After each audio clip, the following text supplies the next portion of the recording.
Bismillah ar-Rahman ar-Rahim, alhamdulillah, wa salatu wa salamu ala rasulillahi wa ala alihi wa sahbihi. Assalamu alaikum wa rahmatullahi wa barakatuh. Thank you so much, Brother Hassan, for this generous introduction.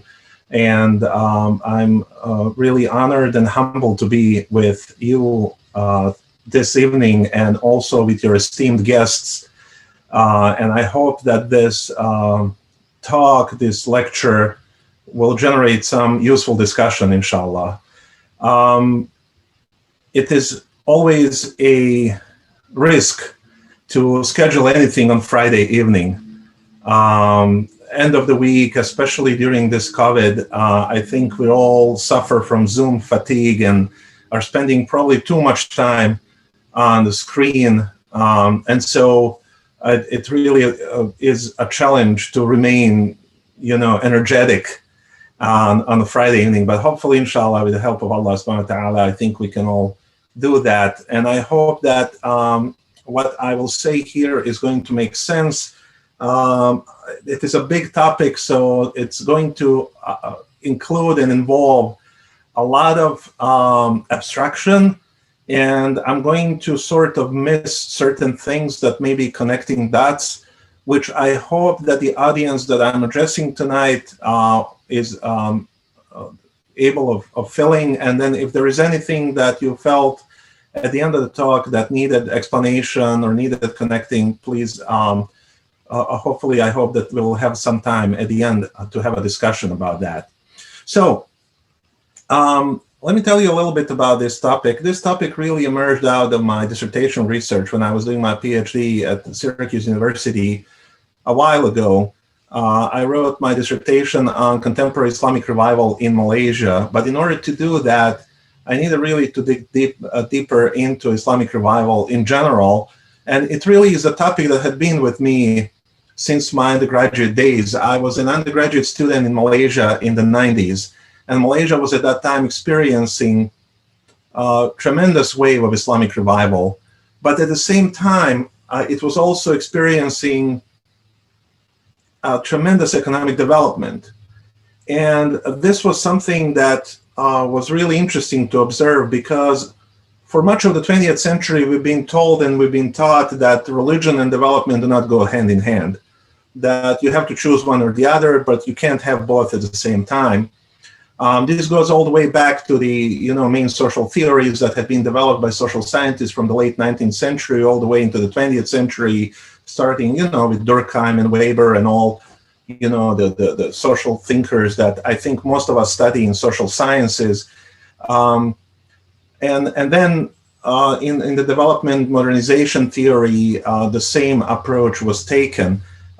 Famously, I think Daniel Lerner's book, The Passing of a Traditional Society, if I remember in title correctly, where it said that Muslims have to choose between Mecca and mechanization, right?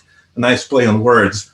What was fascinating actually is that from the 1960s on, especially those that were promoting Islamic revival in their societies were trying basically to choose both at the same time. And so in my reading of Islamic revival, that I think was the dominant discourse, or one of the dominant discourses in Islamic thought in the last 50 to 60 years, I had found that Islamic revival was read many times by the revivalists as a kind of a development. It was a development that they were trying to give and offer to Muslim societies that was supposed to be an alternative to the prevalent modes of development that existed in their societies at that time, especially in post-World War II societies, which is what my talk is going to be focusing on. So with that kind of basic background, I want to introduce the topic by saying that, again, I think anyone who had studied Islamic social thought and intellectual trajectories of the last century or so would have realized and would have seen that what came to be known as Islamic revival, this Sahwa al-Islamiyya, or as it is depending on Islamic awakening, different names for it, but they all basically are trying to portray the same phenomenon, was one of the most dominant trajectories that took place in most Muslim societies. And what was really interesting and remarkable about this is that it wasn't confined to one or two or three Muslim societies or countries. It was truly global in nature. Pretty much every Muslim society, almost everywhere, was in one way or another touched by it. And I think many social scientists and intellectuals had spent a lot of time trying to explain how that came about. We're now seeing something of what could be called the tail end of that Islamic revival that started in the 20th century, especially in the post-World War II period. And I'm going to say more about that later on. But I think it's useful to look back and try to understand this phenomenon and really what was at the core of it. So I'll start by saying this. Just a quick question. Do you see the slides that I'm showing you? I hope that you all can see it. If somebody could confirm via chat or in any other way that you are able to see. Okay, good. Wonderful. So what is Islamic revival? I define Islamic revival as a broad social phenomenon which includes all those social and political actors whose aim it was to reestablish and reinstitute Islamic teaching in their broadest sense into the societies in which they live. So it's a kind of a broad definition. I wanted to encompass by it all different types of revivalist movements. We know that in different Muslim societies, we had all types of revivalist movements, from those that were more spiritual in nature, those that were more intellectual in nature, others were more political or socially oriented, but they all, in one way or another, were part of this broad Islamic revival phenomenon. And I think this came about during the time when Muslims for maybe a century or two were in some sort of a decline. I know there is a lot of talk now whether decline really happened, was it decline or not. But relatively speaking, the Muslim societies became weaker compared especially to Western societies, relatively speaking, and ended up in a situation where they were dominated. Most of the Muslim societies and countries were colonized. And I think part of sort of reassertion of that identity of Muslims coming back into their own gave rise to this broad phenomenon, Islamic revival. So it was different in different societies, but there were also some common factors. Now, this is not a lecture on Islamic revival per se. Many books had been written. I'm sure many of you had read and probably know more than I do about this. But that, I think, is what I want to say at this point. What I really want to say is to try to understand Islamic revival. And to me, Islamic revival is in many ways product of modernity. And throughout this process, throughout this development of Islamic revival and modernity have been in constant conversation. And the goal of the Islamic revival, in my understanding, was to provide some sort of a developmental alternative for the Muslim world.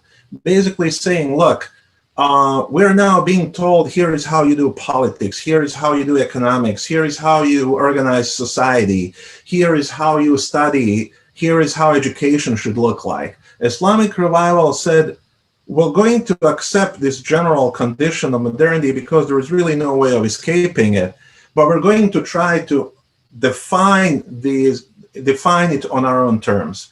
So politics should look like this, and society should look like this, and economics should look like this. And during that time, and we'll see this later, this led eventually to the discussions about what it means to have Islamic law in a state, what it means to have an Islamic state, what it means to have Islamic economics and banking and finance. What does it mean to have Islamic education? All of these things that today we take, and somebody wants to buy a house in the United States or Canada, and they go to Guidance Residential or University Islamic Finance and different organizations. And we now take it almost for granted that there is at least that option. I know there is a lot of critique and criticism of that. I know not everybody buys into it. I know a lot of Muslims do not turn to them. But to have that option, to have that as one of the options, wasn't a given. It wasn't something that came and was given to Muslims, something that Muslims needed to develop on their own. So the whole sector of Islamic banking and finance and so on, and all this was part of that Islamic revival process. The same goes with development of Islamic movements and Islamic parties and Islamic politics in that sense. Society, Islamic education. What does it mean to have an Islamic education at the time when education was completely dominated by secular modes of education? During colonial and post-colonial times, many of the Muslim countries that acquired independence after colonialism had basically adopted, for the most part, with some exceptions, but for the most part, started mimicking the ways of the colonizers, right? In education, in society, in economics. There were some people in those Muslim societies who said, well, we need to look into our own tradition, and we need to look into the Qur'an and the Sunnah and the fiqh and usul and all of these things, and see how do we do all of these things in a way that is more in line with our own understandings, with our own epistemology, with our own philosophy of life and worldview and whatnot. And so Islamic revival then became this, what I call the ideas toolbox. A toolbox to which you can go to in order to basically try to understand every facet of life. So if somebody is to introduce some new ideas, new segment, whether it be in governance or economics or education, there's always going to be invariably people who are going to ask the basic question, but what does Islam say about that? Of course, I know Islam does not speak, but what does Islamic tradition say about that? How do we as Muslims approach this thing? Eventually, someone is going to ask that question in Muslim society.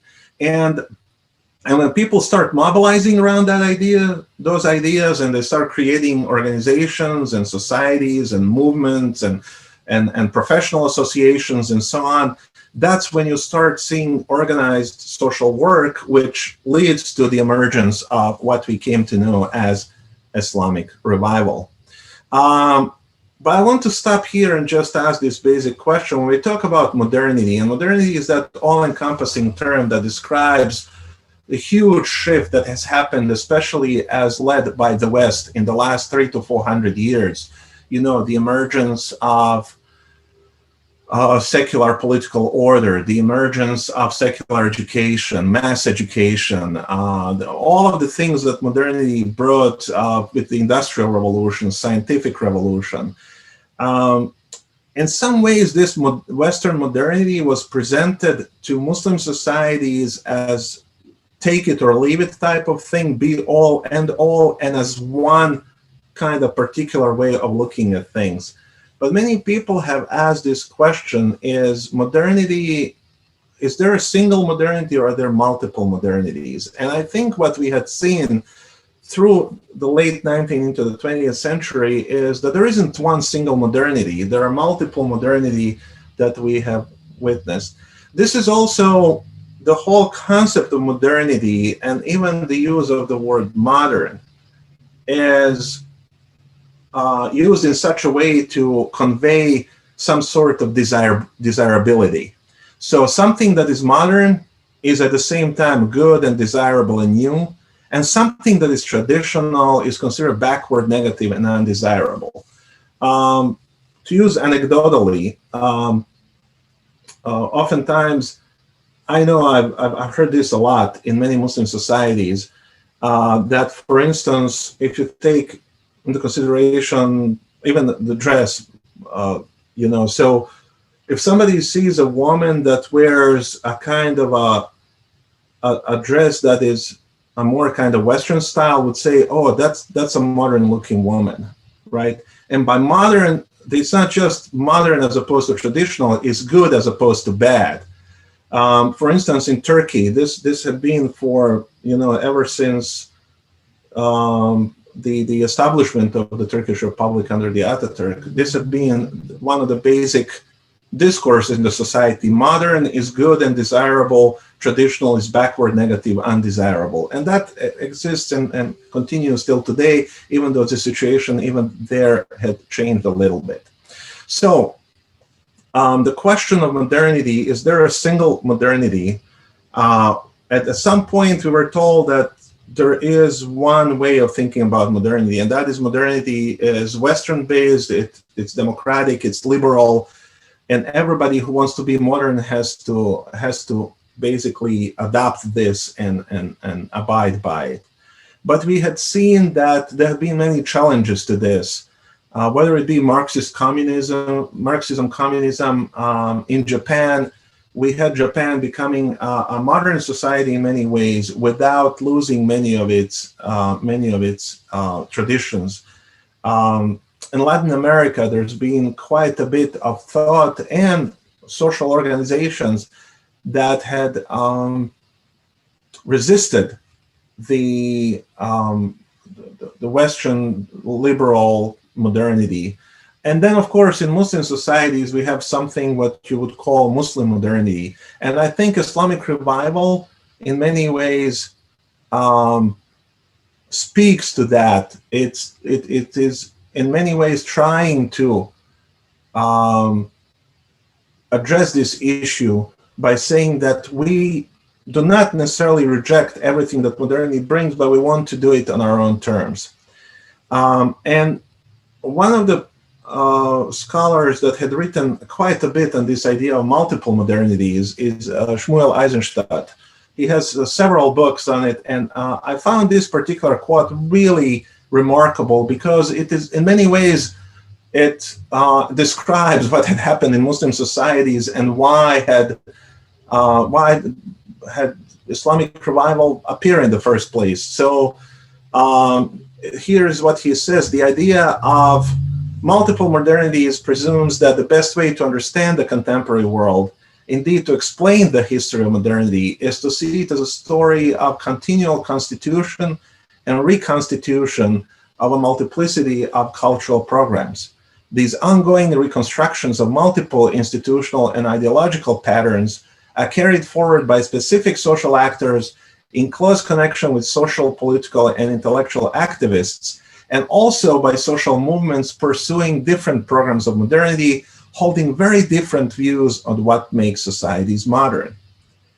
And I think in many ways this really describes Islamic revival, that we have specific social actors, people who had organized Islamic movements, people who had organized Muslim scholars, whether in institutional settings like Al-Azhar in Egypt or others, but they worked in close connection with social, political, intellectual activists, and this type of interaction created social movements that then decided to pursue their different programs of modernity, and they said, well, we want to be modern, but we want to be modern in the way that we define it, not in the way that somebody else defines it. So I think Eisenstadt here captures a lot of what we can see is happening, has happened with Islamic revival, and gives us that kind of theoretical tool to look at all of these different groups of Islamic revivalists who have come together and have created these different social movements that eventually became known as Islam. All right, so Islamic revival and modernity are closely connected to the rise of social movements and organized Islamic work. It is not that social movements did not exist prior to modern times in Muslim societies, they did.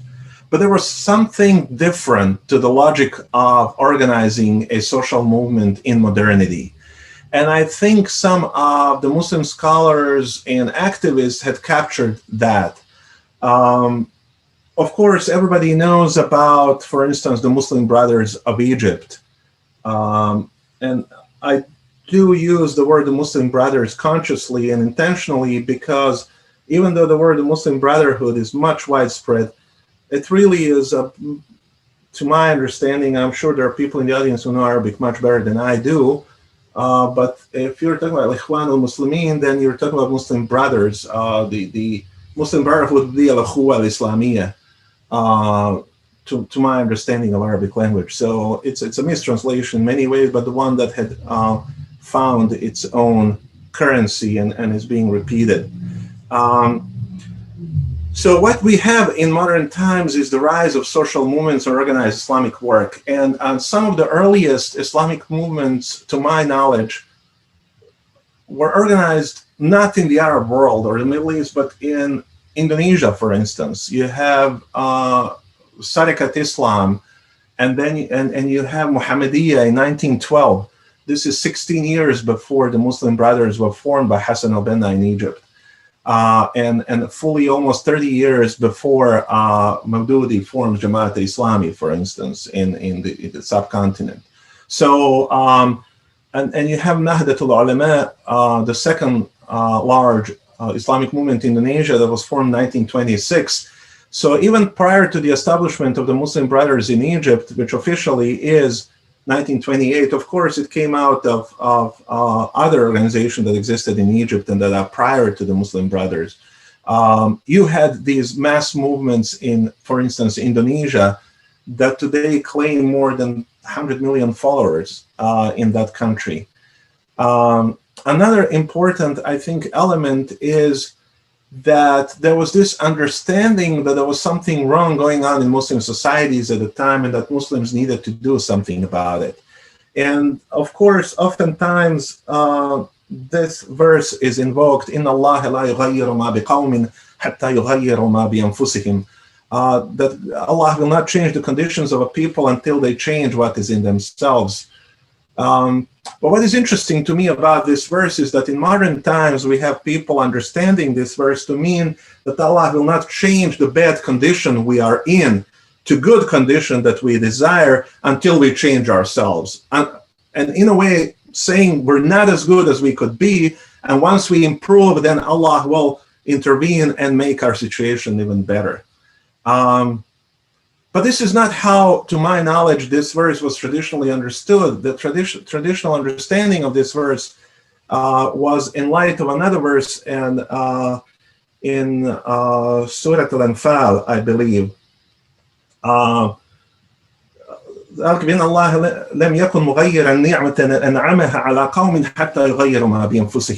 Allah never changed the favor that He bestowed until they changed what is in themselves. Here, this verse conveys the meaning that Allah will continue blessing people as long as people are doing what they're supposed to do, what they're mandated by their religion. Once they start deviating from that, then God may remove His favor from them in some way. And so this verse 13:11 was traditionally understood more in line with that, which was also, I think, in line with the conditions that Muslims lived. Muslims had, for much of their history, in spite of ups and downs and even, their own intra-Muslim wars and everything else, had for much of their history been what you could call rulers or at the forefront or having the upper hand until the modern times, that is. And then this verse 13:11 starts acquiring new meaning. And so the verse starts meaning complete opposite of what it traditionally meant. Now, is this a deviation of the intended meaning, or is it just that the scripture lends itself to multiple interpretations depending on the situation that we're in? That's a hermeneutical question. I'm not going to enter into that. Maybe Amir, can comment on that more from the scholarly perspective. But that is what I found very interesting. And of course, you have here two gentlemen who have been very instrumental one way or another in two different societies. You have Al-Afghani and Ali Shariati, who have been very, very instrumental in Islam, in contemporary Islamic revival in one way or another. And I think they also represent something new. They represent the type of a scholar that is not the traditional alim necessarily, but it's a more of a modern educated person that has deep interest in Islam. And that created some new challenges to classical learning, but it also created many new opportunities and openings in contemporary times.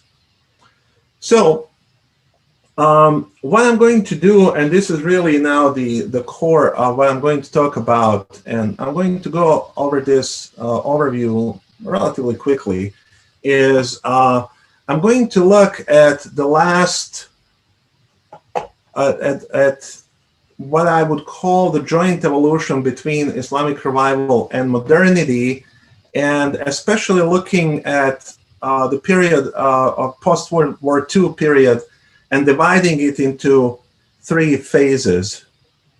When I looked at Islamic revival in post-World War II period, I had found that there's been, to my understanding, 3 distinct phases.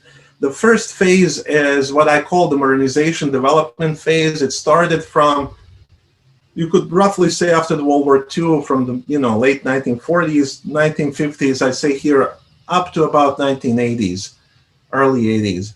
Then came the democratization phase that lasted between 1980s and about 2000. And then came the civic engagement citizenship phase that between 2000 and now. And then we're going to have that question, where are we now at the end of this conversation? So in the modernization development phase, what we find is that Muslim intellectuals, thinkers, scholars are writing many books, producing a lot of works, and are debating the main ideologies and ideas of the day. That includes debating capitalism, communism, and socialism. You, of course, have Sayyid Qutb writing in the late 40s, even just before actually he came to America. He wrote Al-Adalat al-Ijtima'iyya fil Islam, social justice in Islam. You have Muhammad Nasir in Indonesia, writing at about the same time in the early 50s, just a few years later. He wrote a book also the same title in Bahasa Indonesia, Keadilan Sosial di Dalam Islam, Social Justice in Islam. You have Mustafa Sibai writing about Ishtirakiyat al-Islam, the socialism of Islam, which is often misunderstood book. People say that he wrote about Islamic socialism. Actually, his book was a critique of socialism, and he was basically saying that everything socialism offers, Islam has, and more. You have Ali Izetbegovic in Bosnia, in former Yugoslavia, writing books such as Islam Between East and West, and so on and so forth. And then during that time, you also have the idea of the Islamic State being developed. You have Mawdudi writing on Islamic law and constitution. You have Muhammad Asad, the famous translator of the Qur'an and the writer of one of probably the best book on Islam in contemporary time, The Road to Mecca. It's one of my favorite top 5 books, in my own opinion, for me personally, which I've read many times. He writes in 1960, actually, he wrote a book, The State and Government in Islam. It was published actually by University of California Press, So interesting thing is writing about Islamic State in 1960, that's 61 years ago.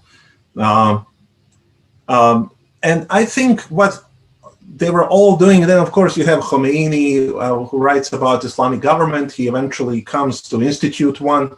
Again, we can have our own opinions about it, but the question here is not about, I'm not here interested in the validity of their ideas. I'm trying to explain the context in which they emerged, what they meant intellectually.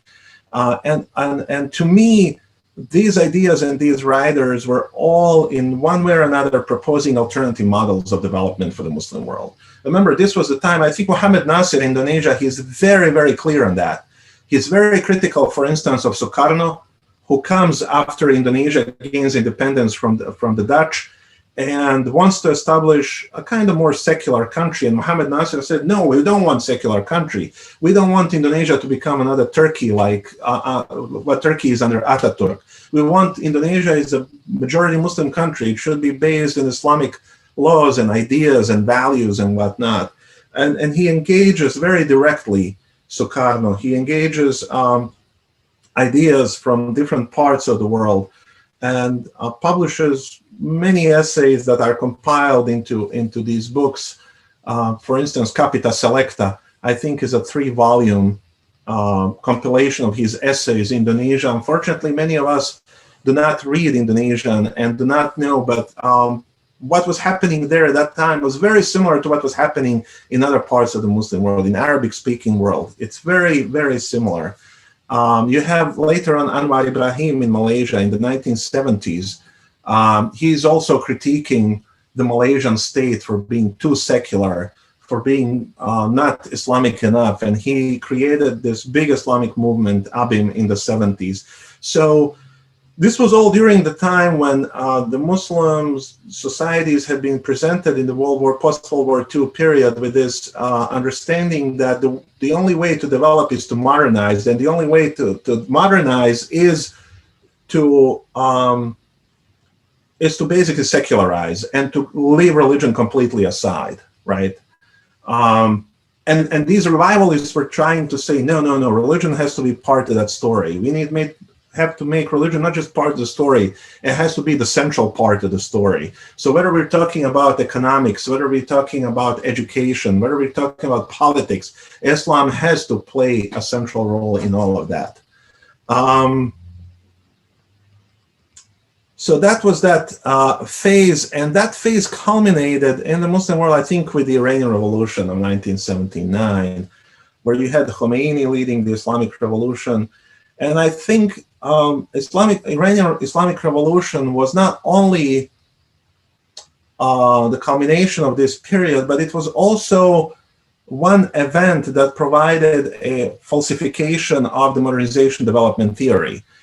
Which again stated that in order to modernize, you have to leave religion aside. And here is Iran, a society that's gone through quite amazing modernization under the Shah, ending up being an Islamic state, and an Islamic state that does not want to go back to 500 years ago, but wants to remain modern.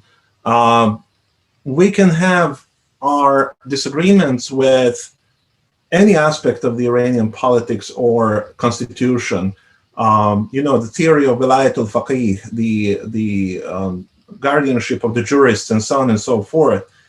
But what was interesting is that even for Khomeini, he wanted to give it a constitutional clock. He wanted to put it under the garb of the constitution. And the constitutions are, by and large, a modern product. You had elections and continue to have elections in Iran. They may be flawed, they may be different from the elections in liberal democratic societies, but they are being held. You have all of these kind of democratic institutions in the Iranian constitution. So that was what was really interesting about it.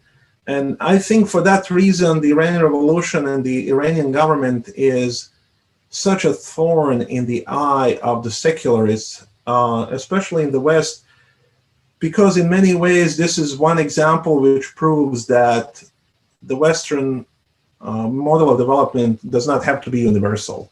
And I think for that reason there is a lot of enmity against Iran and trying to bring it down. It's not the only reason, but I think it's one of the big reasons why.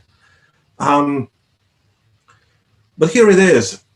As the global development politics starts entering into a new stage, we start seeing in the 70s especially, many Western countries starting to emphasize democracy and human rights quite a lot.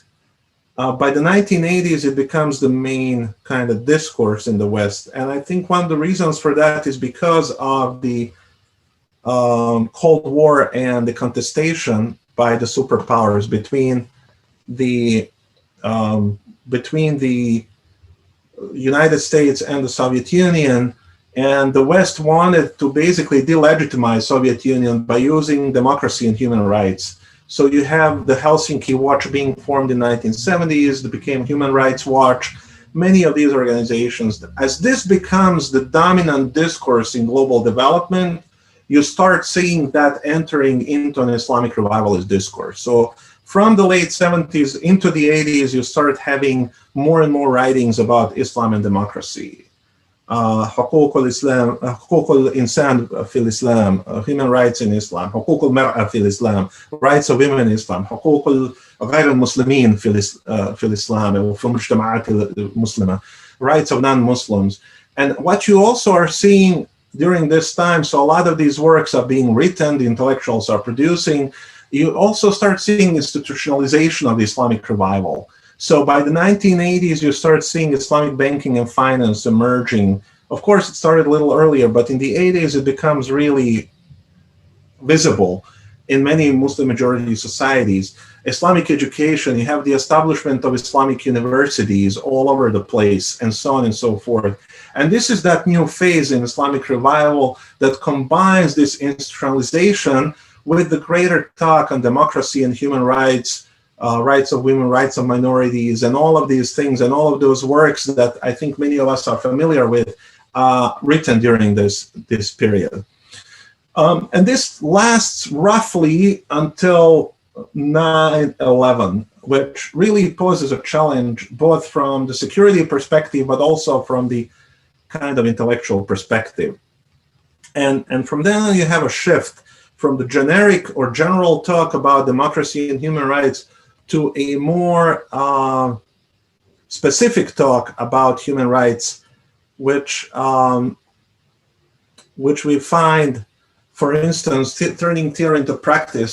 People start talking about Muslim civil society, questioning the Dar al-Harb versus Dar al-Islam dichotomy, the emergence of the discourse on Maqasid al-Sharia, the objectives of the Islamic law, the emergence of the discourse, for instance, on fiqh al-muwatana, fiqh of citizenship, Islamic political parties, and so on. And you have a variety of Muslim thinkers working on this. Of course, you had Tariq Ramadan being very, very influential. Obviously, everybody knows in the last few years what happened and so on. But still, his ideas were really instrumental during this time, talking about what does it mean to be a Muslim citizen, whether in a Muslim majority or a Muslim minority environment.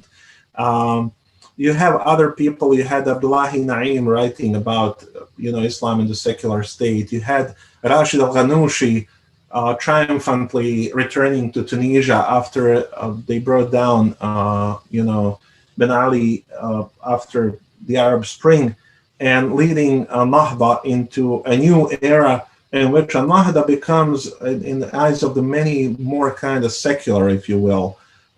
He gives that major talk very soon after coming back to Tunisia on Islam and secularism, for instance.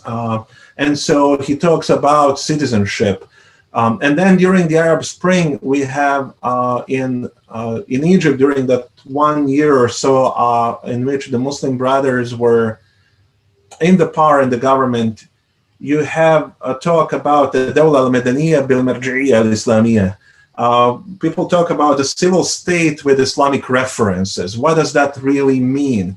But this is all part of this new environment. But then what happens is the Arab Spring, everybody knows this, turns into a very kind of, takes a violent turn, mostly because of the pushback by the authoritarian despotic regimes.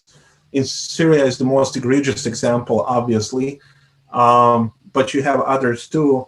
And then you have a pushback against this by the Saudi Emirati nexus, right? That is pushing against all of this notion of Islamic revival and is trying to basically say that this was all wrong and we need to do something about it. And we need to undo all of this great trouble that these Islamic movements like Muslim Brothers have created in the Muslim societies. And so this is a very broad, very brief, obviously, overview. But I hope that for this audience, it makes sense and it gives you a kind of understanding of the intellectual trajectory of this one trend in Islamic thought at that time, and that is the Islamic revivalist trend. But the question is, how about today? What are the bright ideas of today? 30, 40, 50 years ago, people used to read books by, you name it, Sayyid Qutb, Muhammad Qutb, Later on, Tariq Ramadan, Rashid al-Ghanouchi, whoever it is. And these books were debated, Muhammad al-Ghazali, for instance, Yusuf al-Qaradawi. These people, when they would write the book, there would be debates around their books. This type of intellectual environment does not seem to exist any longer. And so the question that I have, and I don't have an answer for, and maybe you can help answering it, is what are the bright ideas of today? Who are the thought leaders of today? What are the dominant discourses? It seems as if the Islamic revival, as it developed over the last 5 decades, has ran its course, leaving Muslim societies in a great interregnum. And this period of crisis, as it is obvious by now, is characterized by intercommunal conflicts, interstate and proxy wars, and general instability. It also is a time when there seemed to be a sort of a intellectual vacuum, which different people are trying to fill in different ways. So you have the traditional scholars and neo-traditionalists trying to fill in, trying to bring back classical traditional knowledge and say, here is what we need in order to stabilize our societies. And then we have obviously a more kind of Western influenced liberal segments of society trying to say, no, we have to discard most of that and come up with something new.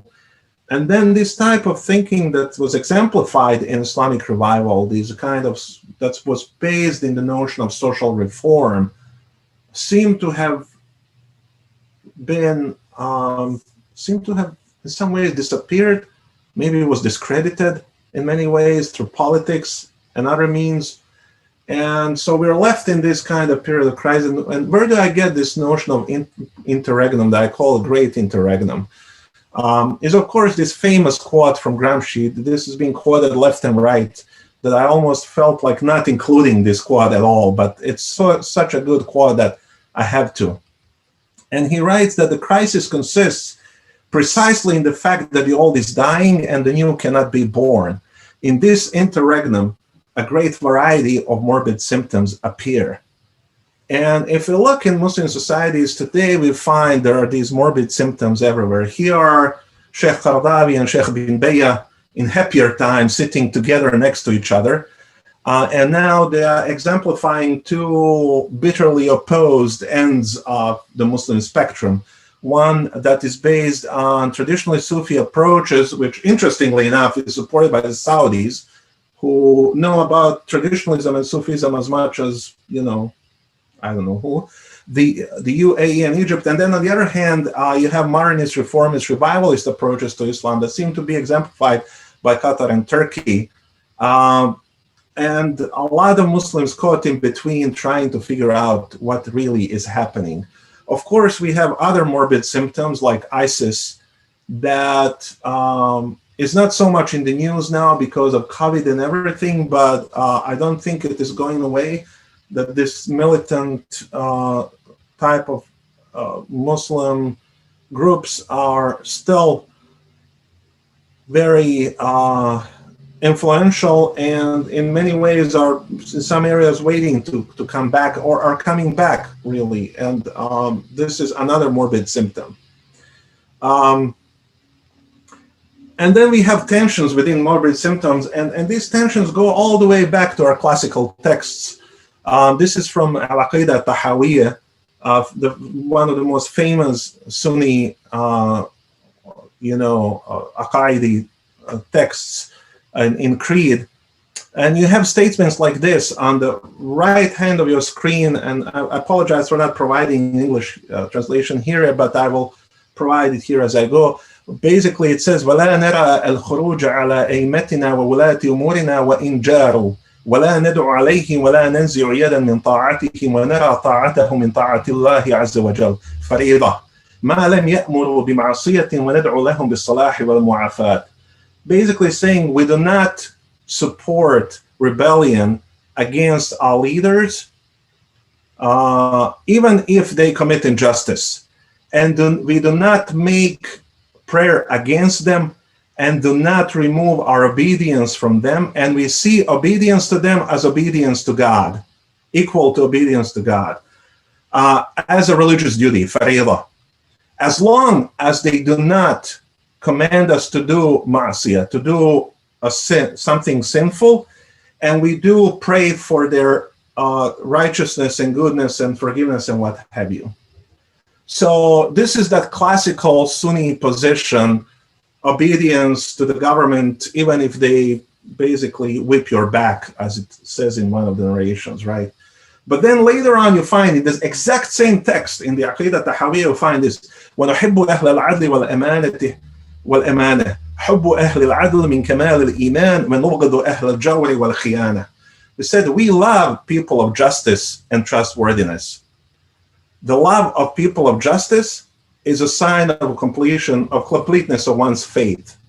And we detest, hate, if you will, people who commit injustice and treason. So, on the one hand, we say we obey the rulers as long as they don't command us to do sin. Even if they are completely unjust, we're going to obey them. We understand there are just people, and for them we reserve our love, but not our obedience. And this is interesting. So you have obedience and love. It's, on the one hand, the genius of classical Sunni thought, and it's also sowing the seeds of much of the political problems that we have today at the same time, in my opinion. And I think we need to find a way out of this tension. This is, mind you, this is not the marginal text, and my good brother, who is much more learned than me, especially in traditional knowledge, Abu Ghudda, correct me on this, but this is one of the main texts in our Sunni, I say our because I'm a Sunni Muslim, in our Sunni tradition, and it consists of these tensions, right? So we really, we detest them, we hate them, you know. So it's like we hate them in our hearts, and we know from the hadith, right?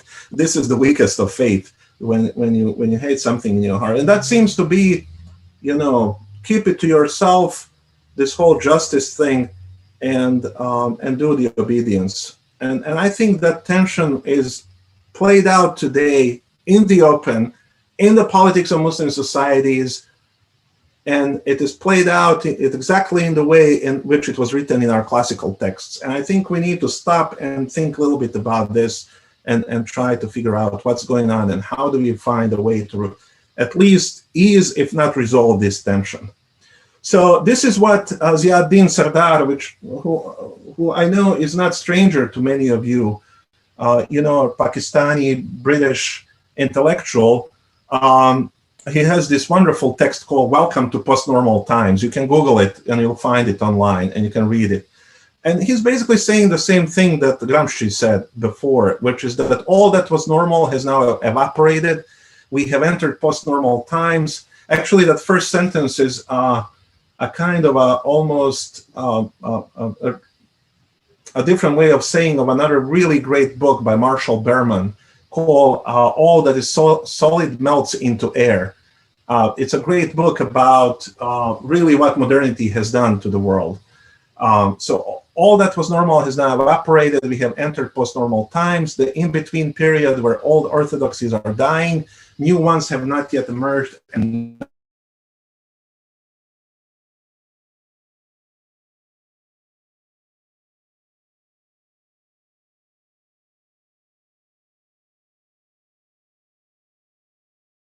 that is COVID, right? So it could be 4 C's: complexity, chaos, contradictions, and COVID. And we have this situation now, really, I think, even without COVID, we had crisis, but I think with COVID, the crisis has really deepened. And we've seen that here in the United States, with all this, what has happened the last 4 years, but especially during the last 2 or 3 weeks, I think nothing is ever going to be the same. Not only because of COVID, but because of Donald Trump and what has happened. And I think in many ways what we're seeing is really this crisis of modernity coming to fruition. I'm going to conclude on that, but I just want to say something that Ziauddin Sardar wrote, which is that he said that post-normal times demand that we abandon the ideas of control and management, which is very idea rooted in modernity, right? And rethink the cherished notions of progress, modernization, and efficiency. The way forward must be based on virtues of humility, modesty, and accountability, the indispensable requirement of living with uncertainty, complexity, and ignorance. We will have to imagine ourselves out of post-normal times and into a new age of normalcy, with an ethical compass and a broad spectrum of imaginations from the rich diversity of human cultures. We may not agree with what Sardar writes here, but I think this is exactly what he is saying, and in many ways what a lot of people are grappling with right now. So to conclude, I think it was only natural to expect that due to the constitutive nature of modernity and Islamic revival, the latter will end up in a crisis, just like modernity is in a crisis and has been for a while. I think Islamic revival, which is a modern phenomenon, ended up being in crisis. And we may be on the brink of a new way of thinking. And within this period, I think, lie both great dangers and opportunities. I'm not here to tell you what those are. I think each of us can really think of many of these, but I'm basically here to share my ideas and thoughts on this. So I know I've been talking for quite some time, but I hope that this lecture made sense. So I thank you really for your attention, for your attendance,